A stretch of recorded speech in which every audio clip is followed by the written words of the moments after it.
Penso que esta comunidade entrou no inferno por um lado e de alguma maneira saiu do outro.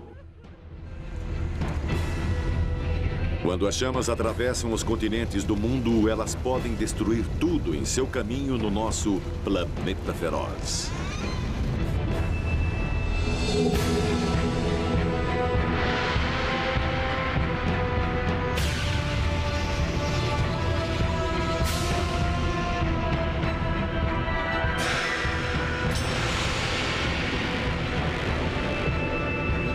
Planeta feroz. Fogo.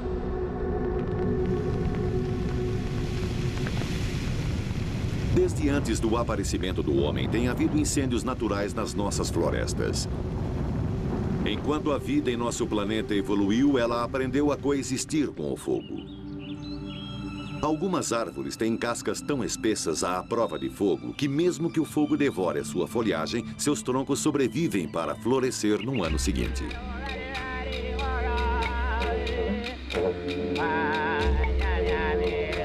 O fogo, na verdade, ajudou a humanidade a se espalhar pelo mundo. Para os primeiros australianos, o fogo era uma ferramenta para ser usada. Eles podiam criá-lo à sua vontade e cozinhar com ele, ampliando muito a sua dieta. E eles queimavam áreas secas para incentivar o crescimento de novas plantas que trariam caça.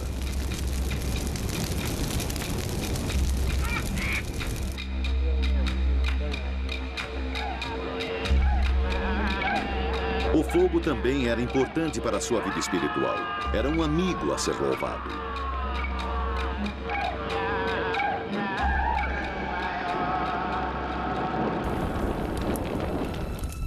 Existem 3 tipos principais de incêndios generalizados. Os incêndios nas florestas são enormes, porém lentos, porque lá existe pouca vegetação rasteira para alimentá-los.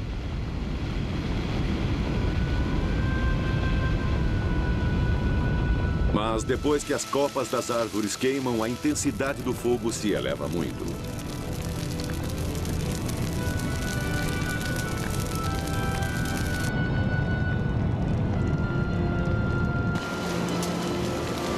O segundo tipo, fogo em mata, queima campos abertos com vegetação baixa. Gravetos e gramas secam com facilidade e queimam ferozmente. O fogo se espalha mais rapidamente, mas sua temperatura é inferior àquela dos incêndios das florestas.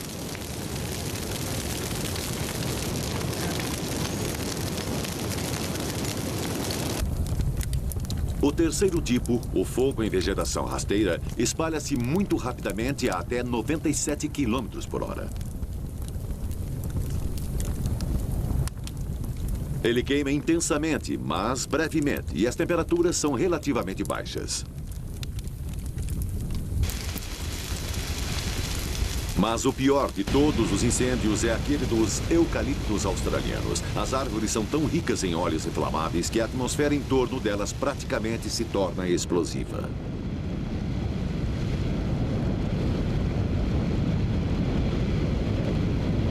O ar quente no centro do fogo sobe e ar novo é aspirado para dentro dele. Este vento sopra as chamas, criando uma tempestade de fogo que se auto-perpetua e é incontrolável.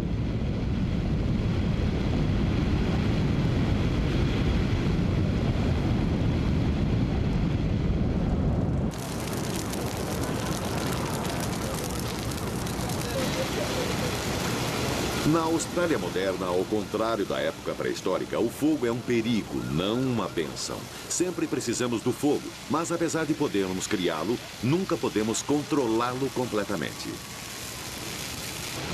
Estes são os subúrbios de Sydney do Ano Novo em 1994. O verão tinha sido muito seco. Grande parte do estado estava sob alerta de fogo e no dia do Ano Novo o pior aconteceu.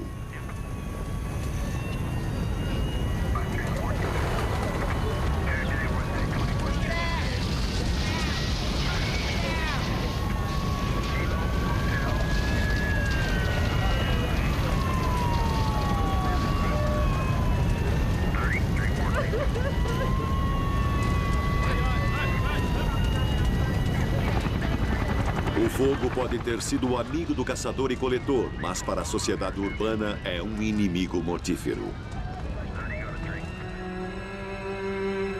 Centenas de casas foram queimadas até o fim. 4 pessoas morreram nas chamas.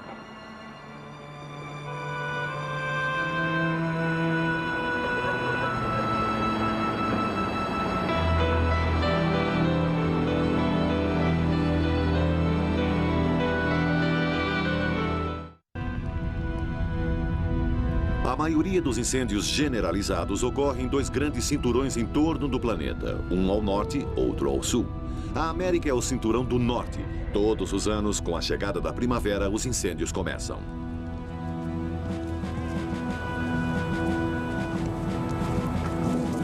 Um pequeno incêndio com chamas de apenas 1,20 m de altura, bombeiros treinados podem apagar usando ferramentas manuais. O maior desafio é levar os bombeiros para a área antes que as chamas possam se espalhar e crescer. Como os incêndios geralmente ocorrem em áreas remotas, o jeito é ir pelo ar.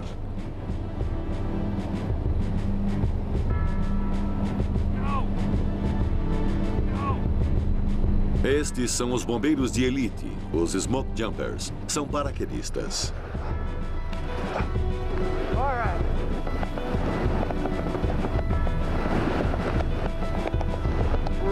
Vamos descer. Aquela é a nossa área de salto.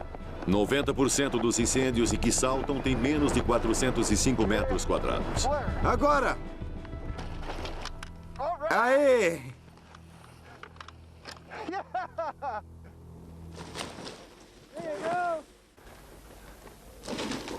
Apesar dos incêndios serem pequenos, saltar no meio deles é extremamente perigoso. Os Smoke Jumpers ficam por sua própria conta. Mesmo assim, eles conseguem controlar 9 entre cada 10 incêndios onde saltam.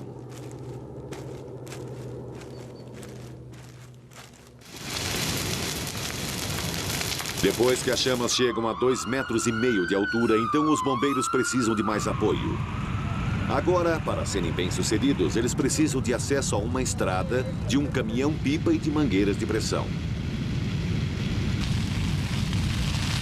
Para combater incêndios com chamas maiores, é necessário suporte aéreo.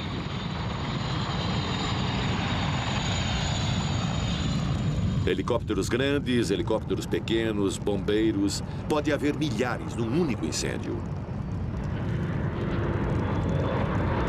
É organizado como uma guerra, com precisão militar.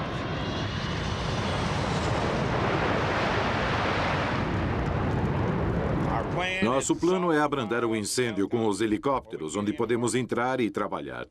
Nossa primeira meta, antes de qualquer coisa, é que ninguém saia ferido. Segurança.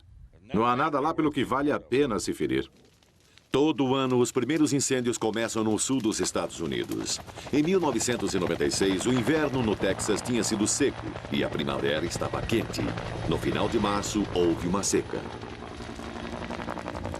O que restava da vegetação do ano anterior estava seco como um pavio.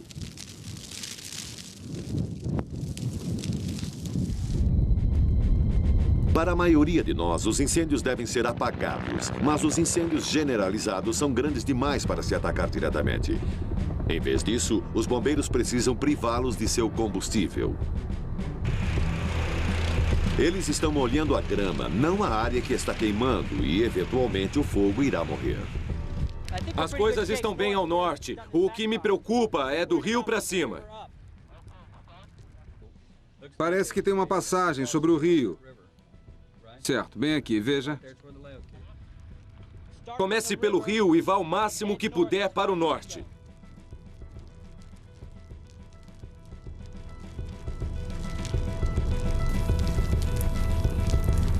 Às vezes, os bombeiros, de propósito, incendeiam a grama para queimar áreas na frente do fogo principal para fazer com que ele morra de fome.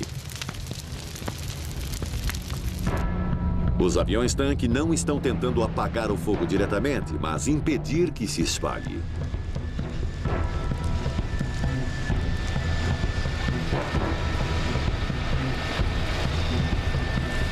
Bulldozers são usados para abrir um aceiro, raspando a grama e o combustível da superfície, deixando uma faixa de terra nua que o fogo não pode saltar.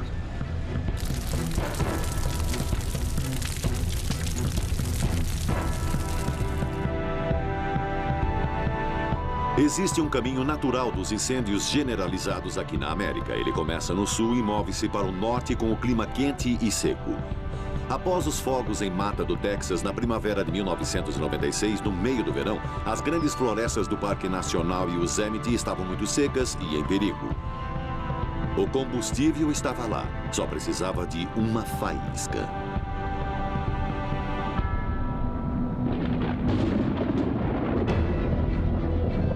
No dia 14 de agosto, ela veio. Recebi o chamado perto das 5 da manhã, ouvi o barulho dos raios ao longe e fiquei repetindo para mim mesmo, bom, é no vale, não é na floresta. O capitão Walls me telefonou e disse que tinha estado em Smith Peak e ele viu 5 clarões na noite. Clarões da noite, fogo provocado por raios.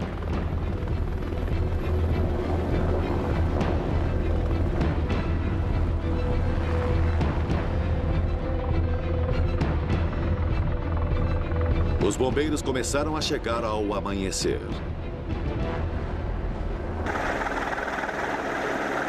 Rob Delmans e Marianne Harding fizeram rapel do helicóptero sobre o maior de todos os incêndios. Tínhamos visto 4 focos e mais relatos estavam chegando. Sabíamos que ia ficar difícil.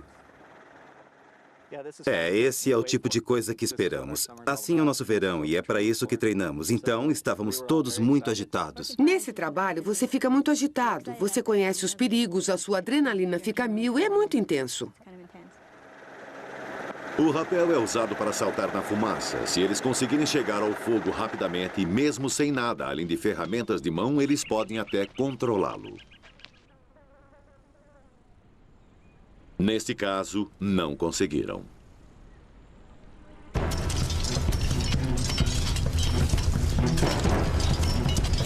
A primeira equipe de terra chegou ao fogo até às 10h02. Podíamos ver do outro lado do morro. Parecia que tínhamos 12 quilômetros quadrados. Podíamos ver as chamas e parecia que tinha o potencial de alastrar. E se alastrou. Ao meio-dia, ele cobria 20 quilômetros quadrados. Às 2h30, mais de 40 quilômetros quadrados. Sua primeira tarefa era abrir um aceiro, uma faixa de terra limpa e nua para diminuir o progresso do fogo. Nós estávamos subindo o morro e depois, rapidamente, estávamos indo para o lado, porque o fogo avançava mais rápido do que abríamos aceiros. Sabíamos que estava ficando fora de controle. Acho que ao meio-dia eles disseram certo, perdemos, está perigoso. Eles tinham de sair. Agora, 11 focos de incêndio separados estavam queimando na área. Eles precisavam de reforços. Nos 14 dias seguintes, 3.500 bombeiros foram trazidos pelo ar, inclusive do Alasca e de Porto Rico.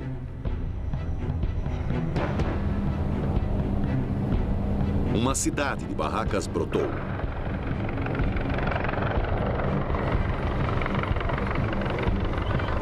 Apesar do acampamento estar a vários quilômetros do limite do fogo, as equipes viviam e trabalhavam sob uma opressiva nuvem de fumaça. Tudo de que precisavam tinha de acompanhá-los. Cozinhas, lavanderias, paramédicos, telefones, tudo para dar apoio aos bombeiros na linha de frente tinha de ser trazido.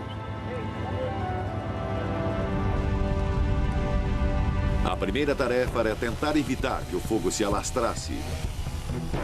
Isso significava abrir quilômetros de aceiro.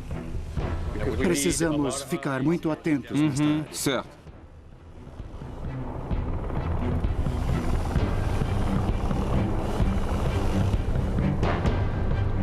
Onde puderam usar as estradas existentes como aceiro, eles usaram e ficaram de guarda contra o fogo logo além do morro. Do ar, um aceiro é tão estreito que mal é visível. Um incêndio poderia saltá-lo mesmo com um vento moderado.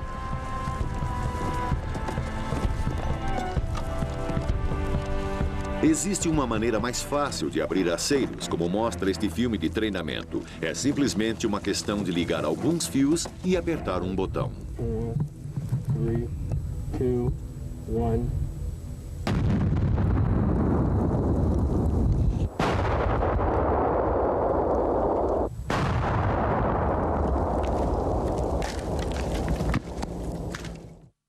E se constrói um aceiro de primeira. Os bulldozers também abrem aceiros rapidamente, mas não se permite que os bombeiros os usem nos parques nacionais por motivos óbvios.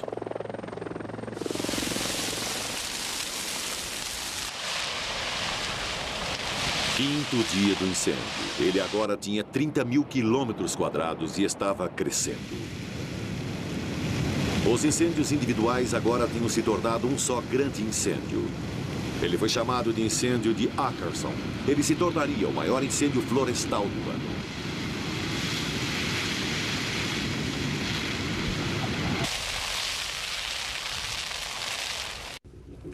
Ed, que suporte aéreo vamos ter hoje?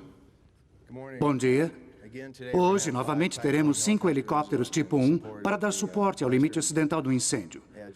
Quando trabalharem nos aceiros hoje, prestem atenção aos helicópteros que vão estar lançando de 57 a 7.500 litros de água. Cuidado com pedras rolando, galhos de árvore. Prestem muita atenção. Obrigado.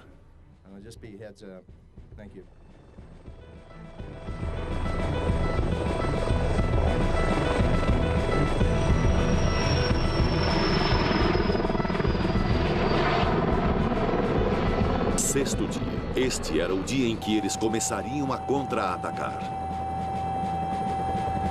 No final daquela tarde, em Cherry Creek, o fogo começou a queimar ferozmente. Todos os 5 helicópteros de combate a incêndio de grande capacidade foram trazidos. Esses gigantes aspiram água diretamente dos rios e lagos próximos. Leva apenas 30 segundos para pegar 7.571 litros de água. Junto com eles vieram os helicópteros com cestos de armazenamento de água. Eles podem reabastecer os tanques de água com a mesma rapidez, mas sua capacidade é 50% menor. Um controlador aéreo circulava bem no alto, coordenando as equipes de ar e de terra. Vamos verificar os alvos mais ameaçadores para começar. E depois vamos trabalhar indo em direção aos focos de novo. Entendido. Eu só queria que você soubesse que lá vai ficar meio agitado daqui a pouco.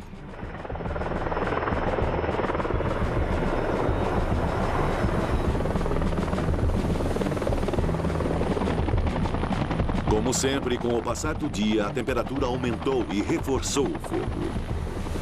Até então, já tinha se espalhado em mais de 52 mil quilômetros quadrados e meio.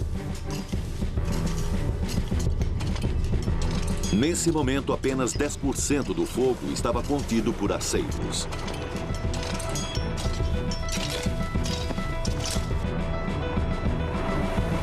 Às 5 da tarde, as chamas estavam tão intensas em Cherry Creek que os bombeiros do vale tiveram de ser evacuados.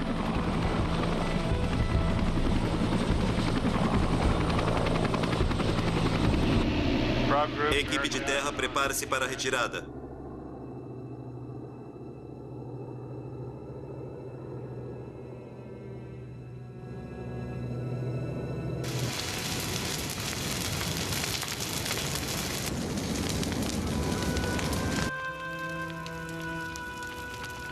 Péssimo segundo dia. O fogo agora cobria quase 130 mil quilômetros quadrados. Queremos manter toda esta estrada agora. Veja, daqui até aqui. Será que é possível? Vamos estar entrando e saindo da área queimada. Eu acho que o Jeff vai entrar e Rick vai ficar do lado de fora. Com o frescor da noite, os incêndios diminuem um pouco de intensidade. Os bombeiros tiram proveito disso para iniciarem os seus próprios incêndios sob condições controladas. Eles iniciam os seus focos de incêndio propositais para ampliar o aceiro, queimando de 40 a 90 metros mais de floresta entre eles e o incêndio.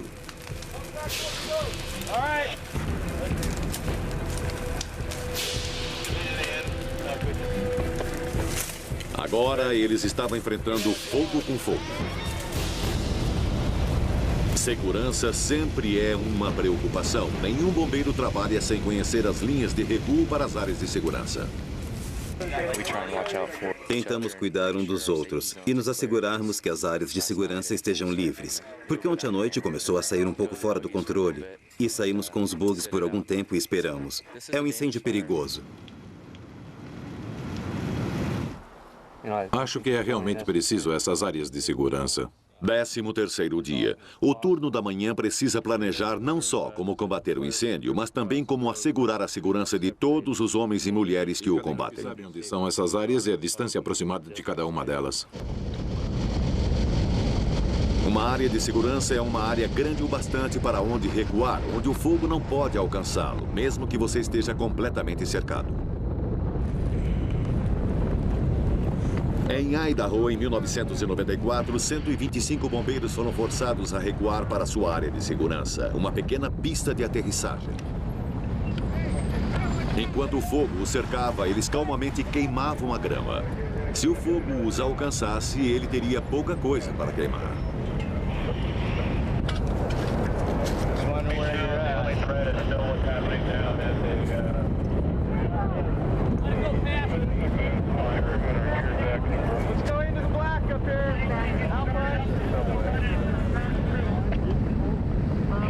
Depois, eles se sentaram silenciosamente sobre as cinzas e esperaram. Afortunadamente, todos sobreviveram e sem ferimentos. Não há como combater um incêndio em completa segurança. É sempre um trabalho arriscado.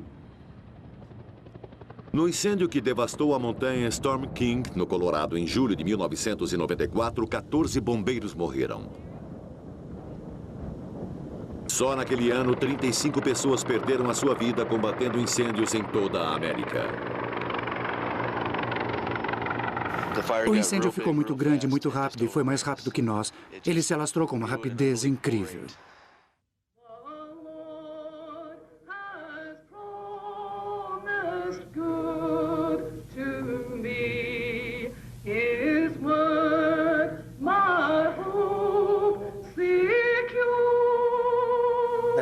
Meus irmãos e irmãs que padeceram, bem, como eu disse, os hotshots são uma grande família. Existe muito respeito de um hotshot para outro.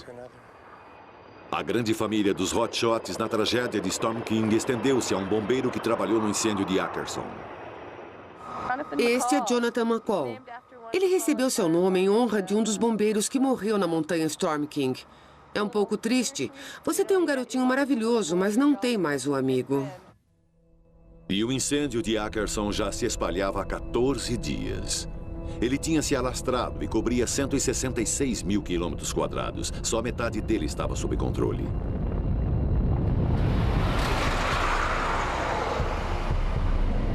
Mais equipes dos hotshots foram mobilizadas. A equipe Flathead de Montana tinha acabado de combater outro incêndio. A quantidade de bombeiros finalmente tinha alcançado o seu auge. Os hotshots da equipe Flathead tinham dirigido o dia todo. Agora eles precisavam montar suas barracas e dormir o máximo possível, porque às 6 da manhã eles tinham de trabalhar no aceiro. Obrigado por chegarem na hora. Bem-vindos à manhã de quarta-feira. Vamos ouvir sobre o tempo com o Joe. Bom dia. Vamos ter uma concentração de alta pressão naquela área hoje. Para nós, isso significa que os ventos nos cumes não serão tão fortes quanto têm sido nos últimos 2 dias. Além disso, vamos ter uma inversão esta manhã. Todas as manhãs havia uma inversão de temperatura. A fumaça enchia o ar frio, que ficava denso e baixo, criando uma densa mistura de nevoeiro e fumaça que enchia os pulmões. As equipes do ar não podiam enxergar para lançar as suas cargas. Nesse dia, as operações ficaram em terra.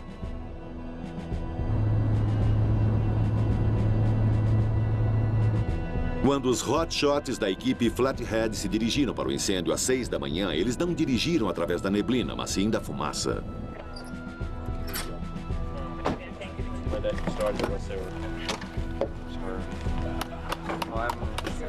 Sua tarefa era uma queimada diurna no vale de Cherry Creek.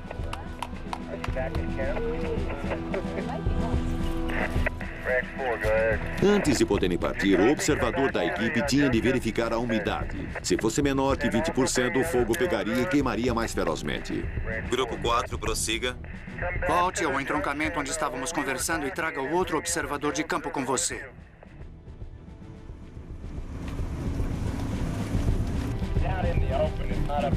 Esta queimada era para alargar e fortalecer o aceiro, para que o fogo ficasse preso e não tivesse onde ir.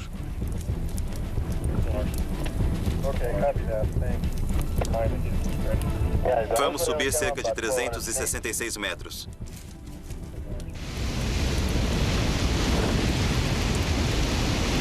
O fogo já tinha coberto 182 mil quilômetros quadrados. Certo, bom dia. Vamos começar olhando aqui em cima para o norte, perto do lago Eleanor, e determinar o que vamos fazer quando chegarmos entre os dois lagos, o Eleanor e o Hat Hatch. E vamos entrar diretamente o máximo que pudermos. E tentaremos fechar esta parte aqui, de cima. O vento estava levando o fogo para o nordeste, em direção a um grupo de lagos. Lago Cherry, Lago Eleanor e o Lago Hatch Hatch. O plano era usá-los como um bloqueio, e se os lagos pudessem ser ligados por um aceiro largo, não haveria como o fogo passar. Ia ser difícil. Partes da área eram remotas e algumas das equipes teriam de ser supridas pelo ar.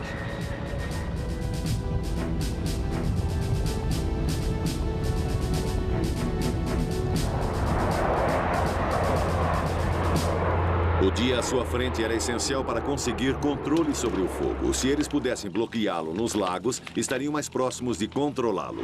Era hora da grande água.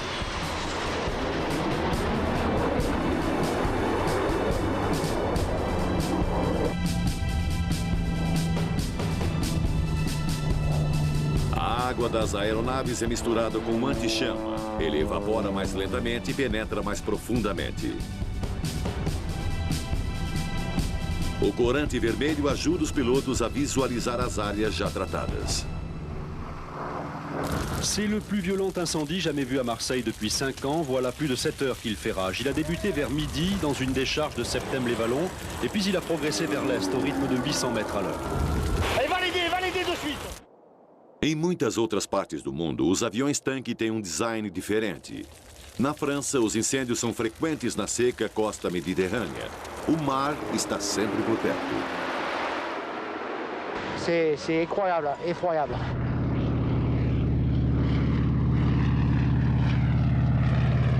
Estes são Canadair. Eles recolhem água do mar sem nunca aterrissar.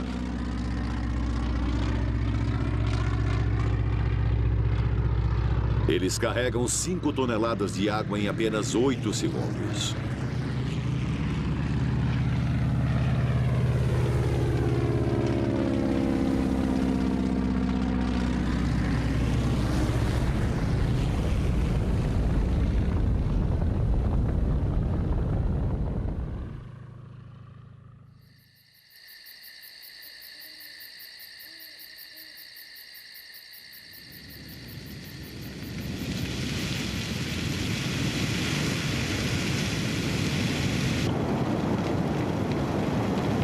De volta a Usept, o fogo ainda estava se alastrando. Ele agora cobria uma área de 186 mil quilômetros quadrados. As equipes estimavam que ainda levariam 6 dias para controlá-lo.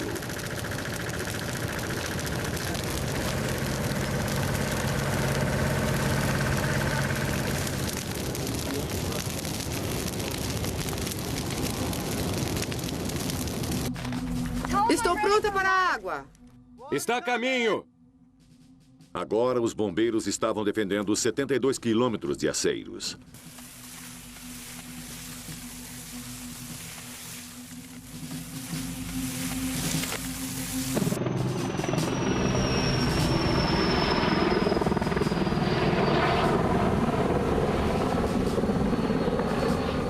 Era hora de reforçar os aceiros já estabelecidos. Vamos começar aqui e trabalhar nessa direção. Precisamos eliminar qualquer coisa que esteja à distância de uma queda do aceiro e qualquer coisa que possa pegar fogo e cair do outro lado.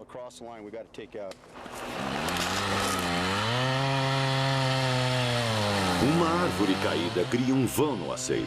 O fogo pode correr para onde quiser. Frequentemente, muitas árvores têm de ser abatidas ou queimadas de propósito para salvar as outras.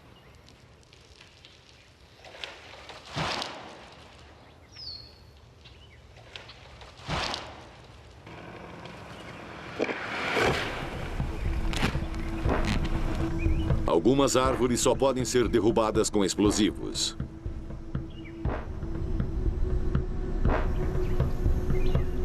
O motivo de envolvermos esta árvore deste jeito é que ela é um risco, está toda comida por dentro. Vai haver pessoas trabalhando nesta área e queremos derrubá-la. É perigoso demais cortá-la com uma serra elétrica.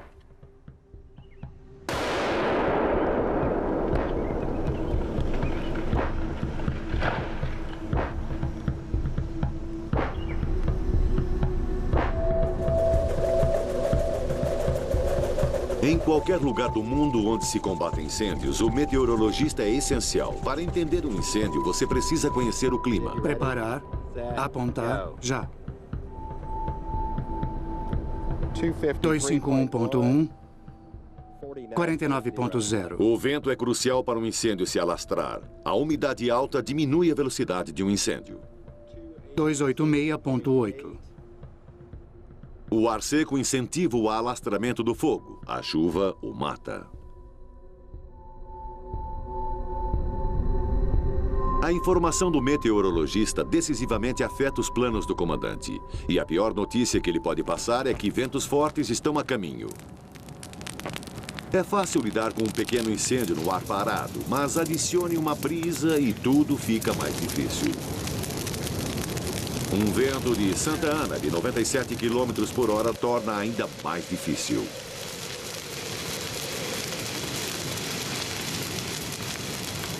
E um gigantesco incêndio australiano tem um vento fortíssimo que o alimenta. Uma vez que um incêndio chega a esse estágio, ele é claramente impossível de ser detido. Incêndio de Ackerson. Era o 17º dia. A nuvem de fumaça ergueu-se a 6.100 metros num céu claro. Os aceiros estavam se aguentando. Agora o desafio era ajudar o fogo a queimar até se apagar. Um helicóptero soltando napalm chamejante em gel é a maneira escolhida.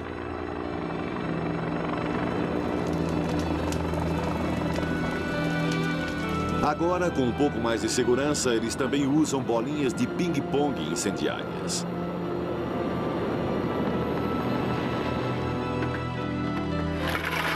Elas são cheias de permanganato de potássio e, imediatamente antes de serem lançadas, a máquina que as lança injeta glicol. E quando chegam ao solo, a mistura explosiva está pronta para ser acesa.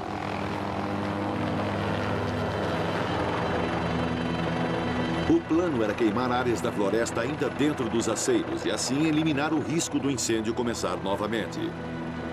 Esta era para ser a maior queimada controlada do incêndio de Ackerson.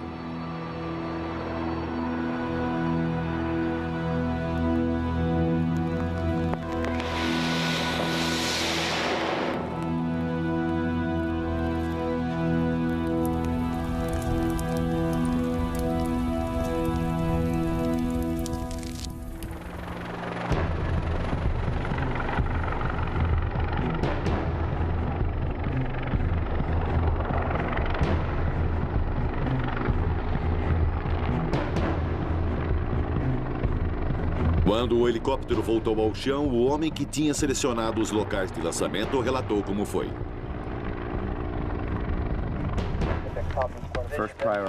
O nosso primeiro passo era fortalecer as defesas bem aqui e, em seguida, lançarmos a carga lá dentro.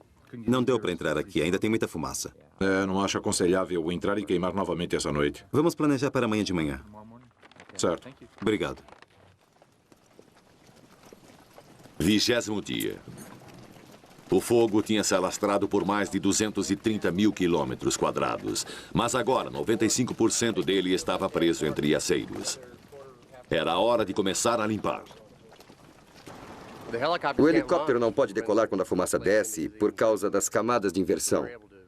Então podemos carregar as mulas e entrar sob a fumaça. Funciona bem. Ajuda a manter a integridade das áreas selvagens. Você sabe, quanto menor é o impacto que provocamos, melhor.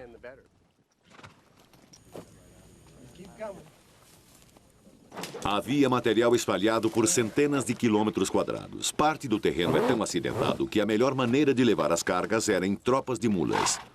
As mulas fazem um dano mínimo ao ambiente do parque.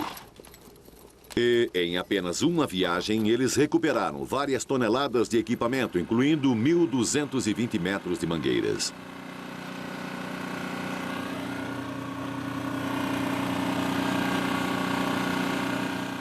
Não importa o quão cuidadoso você seja, combater um incêndio causa danos à terra. No Parque Nacional Yosemite, eles são obrigados a limpá-las à mão. Eles chamam isso de usar uma mão leve na terra. Mas na Floresta Nacional Stanislaus, a apenas alguns quilômetros, permite-se o uso de máquinas. O corte dos tocos acelera o seu apodrecimento e ajuda as cicatrizes do incêndio de Ackerson a desaparecerem mais rápido. Ei, bombeiros! Todo mundo quer dizer obrigado. Sou John Eager, proprietário do mercado Care em Sonora. Minha esposa e eu gostaríamos de agradecer a todos os bombeiros. Aqui é EJ do TCI Cablevision, querendo agradecer a todos os bombeiros por protegerem as nossas casas e a nossa comunidade. Não há palavras para dizer. Os bombeiros são fogo, fogo, fogo! Uma comunidade lhes agradece porque alguém se importa. Às 6 da tarde do 22º dia, o incêndio foi declarado 100% contido. Dentro dos aceiros, seus restos lentamente se apagaram. Foi o maior incêndio florestal do ano, mas a temporada de incêndios ainda não havia terminado. Após o longo e seco verão, os incêndios ocorrem no sul da Califórnia durante todo o outono. Os piores são levados pelos ventos de Santa Ana, que descem das montanhas.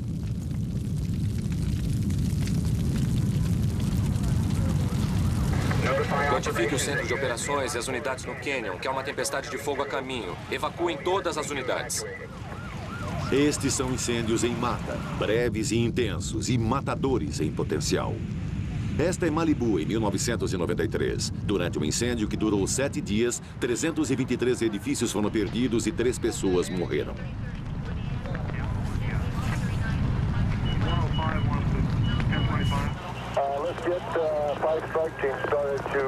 Aconteceu novamente no outono de 1996. O fogo começou nos canyons, atrás da costa, numa tarde de outubro.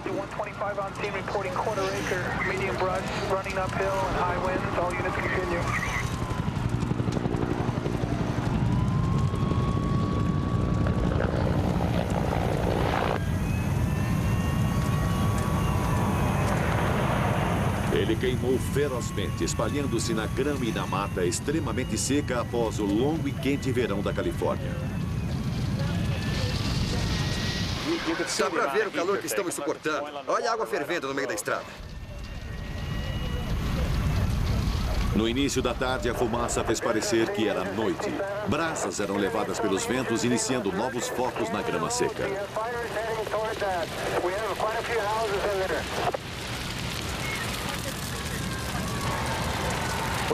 Podemos ver um incêndio ali. O capitão vai atacar aquela área. Tentar ganhar algum espaço. O que ele está fazendo é tentar queimar rapidamente a grama entre os caminhões e o fogo. Se ele conseguir reduzir o alimento do fogo, irá atrasar seu avanço. Não deu certo. Vamos dar fora daqui, pessoal. Vamos sair daqui logo.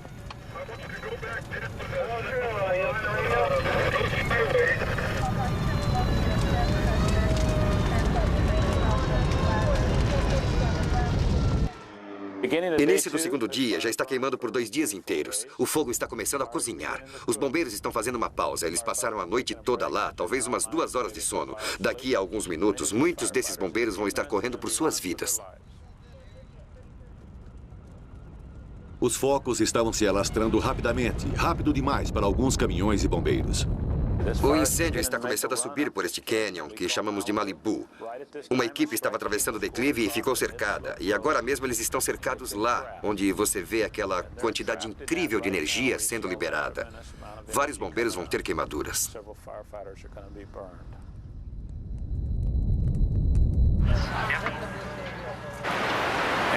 Estamos vendo um vídeo caseiro. Podemos ver vários caminhões recuando junto com o líder da equipe. Existem 2 caminhões presos no caminho que estão sendo impactados pelas chamas e calor. E 5 bombeiros estão com queimaduras. Um deles em estado crítico. 20.250 quilômetros quadrados queimados, 5 casas e 5 trailers foram destruídos. Felizmente, ninguém morreu, mas 11 pessoas ficaram feridas. Este foi o primeiro de muitos incêndios violentos que assolaram o sul da Califórnia nos 45 dias seguintes. Enquanto o incêndio em Malibu estava queimando 193 quilômetros ao sul, o mais destrutivo fogo do ano tinha começado em Harmony Grove.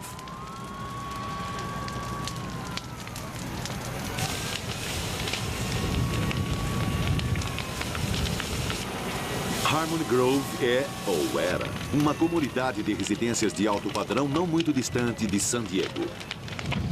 O incêndio começou em 21 de outubro, segunda-feira, provavelmente causado por uma faísca de um cabo de força. O fogo, levado pelos fortes ventos de Santa Ana, destruíram a encosta do morro, pegando os residentes da área de surpresa. Ele queimou por apenas 4 horas, mas na manhã seguinte, 127 casas tinham sido destruídas. Uma pessoa morreu.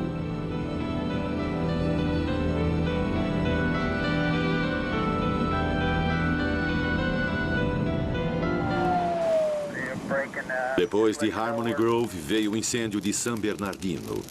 No meio da noite, uma encosta da montanha ressequida queimou. Em condições extremamente secas, o fogo se alastrou rápido, com chamas de 60 metros de altura.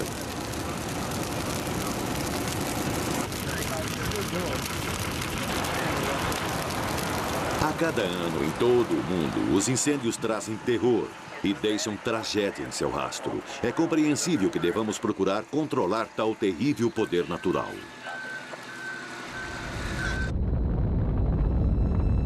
Ainda assim, alguns especialistas acham que pode ser mais sábio deixar a natureza tomar o seu curso. 10 anos atrás, enormes incêndios varreram o Parque Nacional Yellowstone. No auge dos incêndios, havia quase 10.000 bombeiros.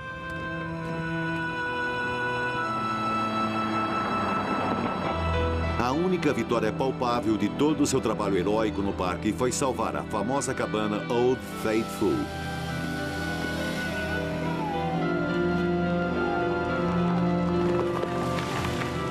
Mas agora muitos acreditam que todos os esforços dos bombeiros não salvaram um só hectare de floresta, nem diminuíram o avanço dos incêndios em um único dia.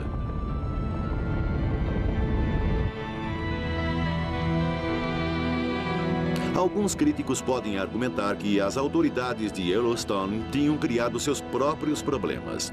Durante anos, eles vinham apagando a maioria dos incêndios, enquanto as árvores envelheciam, morriam e caíam, sem nenhum incêndio para queimá-las. Grandes níveis de combustível em potencial iam se acumulando. Quando o ano da seca terrível chegou, Yellowstone queimou completamente fora de controle.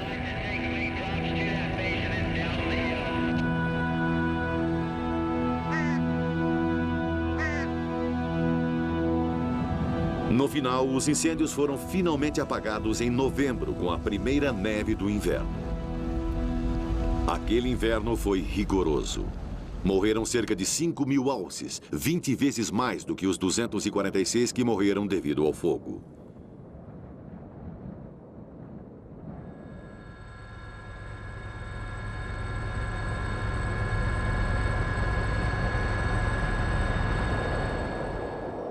Muitos dos pinheiros de Yellowstone são da espécie Pinus contorta e evoluíram para tirar vantagem de um incêndio. Seus estróbilos só abrem após terem sido assados. Suas sementes foram lançadas para germinar na primavera seguinte. Sem nenhuma folhagem acima delas, a luz extra produziu um mar de jovens pinheiros.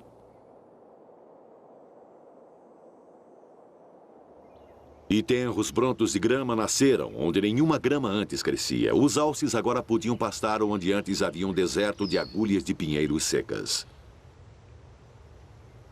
Com as novas pastagens, sua população tornou-se 25% maior após o incêndio.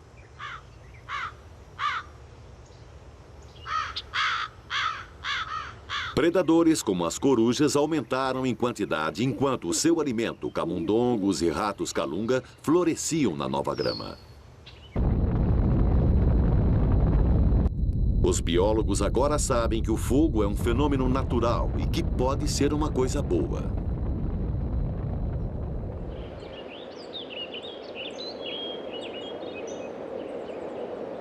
Essa evolução na maneira de lidar com o fogo tem sido parte do ambiente desde que a Terra era jovem. É parte da natureza.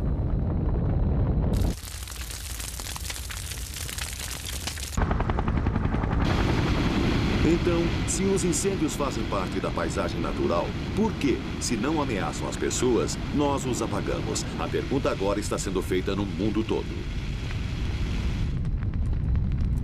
Cada vez mais, bombeiros acreditam que se deve deixar que os incêndios por causas naturais, quando possível, se extingam naturalmente. O maior problema surge onde as pessoas e florestas se sobrepõem. Sem pessoas, os incêndios não são um problema, mas pessoas e incêndios não se misturam.